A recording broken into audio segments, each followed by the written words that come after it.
तो अब्दुल्ला साहब, military court trial से जो दहशत गर्दी है उसकी रोकथाम में यकीनी तौर पे मदद मिलेगी, कितनी मदद मिलेगी? बिस्मिल्लाहिर्रहमानिर्रहीम, बहुत शुक्रिया आपका। देखिए, मसला यह है कि अभी बड़ा अच्छे तरीके से मेरे ख्याल में आप साहब ने जो है वो बयान कर दिया है, लेकिन इसके अंदर बहुत चंद अहम पॉइंट्स हैं। पहली बात यह है कि तमाम जो सुप्रीम कोर्ट के जो फैसला है उसके अंदर इस चीज को मद्देनजर रखना चाहिए था कि लॉयल्टी जो है वो स्टेट के साथ पहले है। तमाम आर्टिकल जो आपको किसी किस्म के भी जो है रिलैक्सेशन देते हैं या ह्यूमन राइट्स रिलेटेड हैं या वो आपके जो एक सिटीजन राइट्स हैं, उसके लिए लॉयल्टी शर्त है।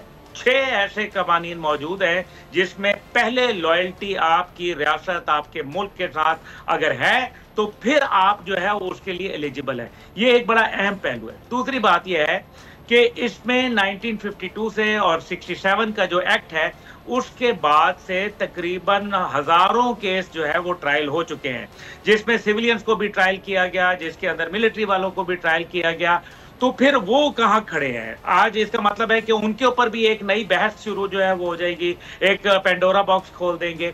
फिर तीसरी बात इसके अंदर यह है कि जब 2015 के अंदर अभी जो 11 जजों ने जो फैसला दिया था 11-6 का, उसके अंदर जिन्होंने फैसला दिया, क्या उनको भी ट्रायल होगा कि उन्होंने गलत फैसला क्यों दिया? तो फिर बात तो यहां से शुरू होनी चाहिए ना। फिर 2016 और 17 के अंदर वैलिडेट हुआ। इंटरनेशनल कोर्ट ने जो है वो इसको बोला कि जनाब ठीक है, ये तो एक नॉर्मल रूटीन प्रोसेस है, इसको डुएबल है। ये आप उन्होंने कोई इसके ऊपर वो नहीं किया। अमेरिका में होता है, भारत में होता है, दुनिया के अंदर 39 ऐसे ममालिक हैं और इससे भी ज्यादा जिसके अंदर बकायदा जो है वो मिलिट्री कोर्ट जो है वो लगते हैं।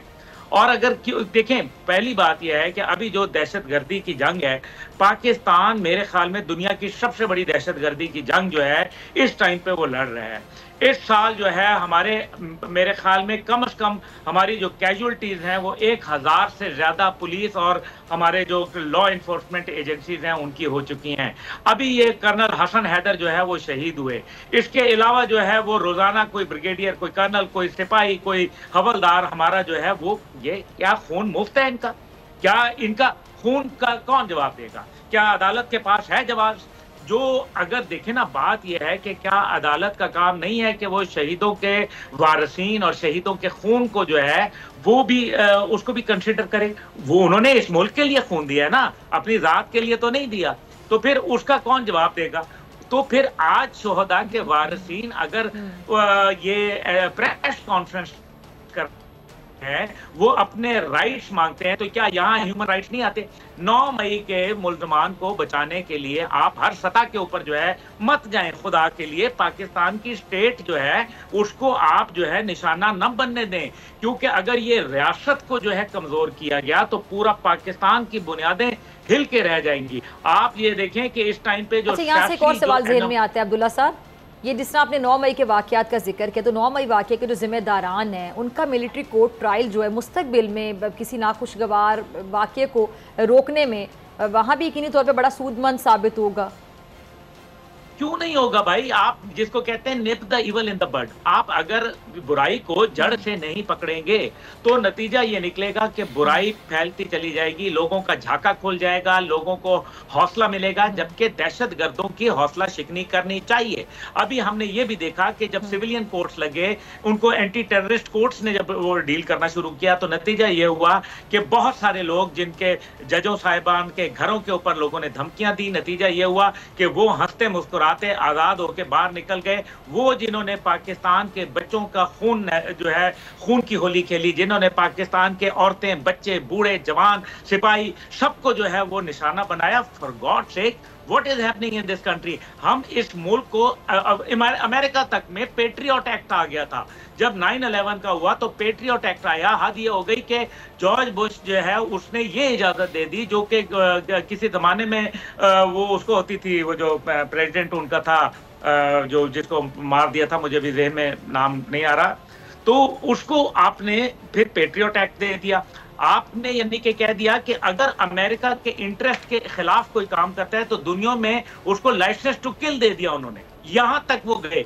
आप अपनी आवाम को छोड़े, उन्होंने पूरी दुनिया के आवाम को जो है वो नकेल डाल के रख दी। लेकिन हम जो है वो नतीजा ये होता है कि जब इनके घरों के ऊपर जो है वो कोई बात आती है या इनके भाई बंधों को या रिश्तेदारों को, इसी वजह से मिलिट्री कोर्ट्स लगाए जाते हैं। और फिर सिविलियन ट्रायल्स क्या है? सिविलियन वो आप मुझे बताएं, क्या एक जो न्यूक्लियर कंट्री का कोई प्राइम मिनिस्टर है, न्यूक्लियर कंट्री का वो चीफ मिनिस्टर है, न्यूक्लियर कंट्री का कोई वो मिनिस्टर है, कोई एडवाइजर है, नेशनल सिक्योरिटी एडवाइजर है, क्या उसका ट्रायल मिलिट्री कोर्ट के अलावा सिविल कोर्ट में होना चाहिए?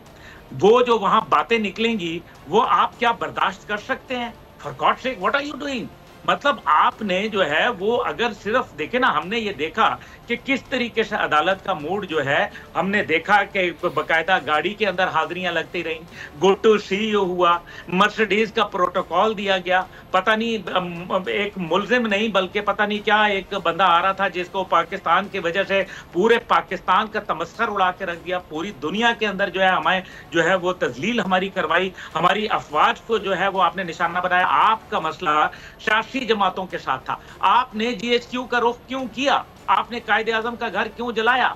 आपने जो है MM आलम के जहाज को क्यों आग लगाई? आपने शोहदा के मुजस्मों की गर्दनें क्यों काटी? उन शोहदा के मुजस्मों की गर्दनें जिनके ऊपर इंडियन ब्रिगेडियर कहता है, वो मेजर गौरव कुमार जो कि पाकिस्तान का शदीद मुखालिफ है, वो तक कहता है कि वो शेर खान जो है उसकी बहादुरी के वो बताते हैं कि हमने उनको लिख के दिया कि इसको पाकिस्तान का आला तरीन निशान दिया जाए, लेकिन हम उसकी गर्दनें काटते हैं। उसकी तरफ से बाद में आपकी कोई एक कंडेम करने की भी नहीं आती। आपने अगर ये बात कही थी कि जनाब ये बहुत गलत हुआ, ये बिल्कुल कोई अंदरूनी साजिश है, तो मैं आपको दो मिसालें डॉक्टर फिजा देता हूं। एक है साइफर के ऊपर। साइफर के ऊपर क्यों नहीं कोई उस वक्त की हुकूमत तो मौजूद थी ना, 8 फरवरी से 8 मार्च से लेके आप अप्रैल तारीख जो है वो 10 तक आप मौजूद थे वहां।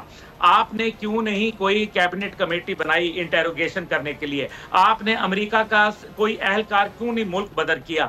आपने जो है सेनेट के अंदर जो है वो कोई आपने करारदाद क्यों नहीं लेके आए? आपने सेनेट के अंदर कोई इसके बाकायदा हवाले से इंटेरोगेशन कमेटी क्यों नहीं बनाई? आज भी आपके सेनेटर्स मौजूद हैं, आपने क्यों नहीं किया ये काम? ये है वो बातें। आज भी आपने 9 मई के हवाले से आप बातें करते हैं, आप ये बता दें कि 9 मई के हवाले से आपने क्यों नहीं कोई एक ऐसा जो है फोरम, आपने क्यों नहीं जुडिशियल इंक्वायरी की बोला? इसलिए क्योंकि पता है कि ये मामलात है। फोरेंसिक को क्यों नहीं चैलेंज किया? बाबर अवान साहब ने अपनी अपील वापस क्यों ले ली, जिसके अंदर उन्होंने कहा कि फोरेंसिक हुआ है, जो जिनकी वॉइस नोट्स हैं, जिनके जो है बकायदा जो एक दूसरे के साथ बातचीत है, वीडियोज हैं, उनको फोरेंसिक क्यों नहीं करवाना चाहते? क्या वजह है?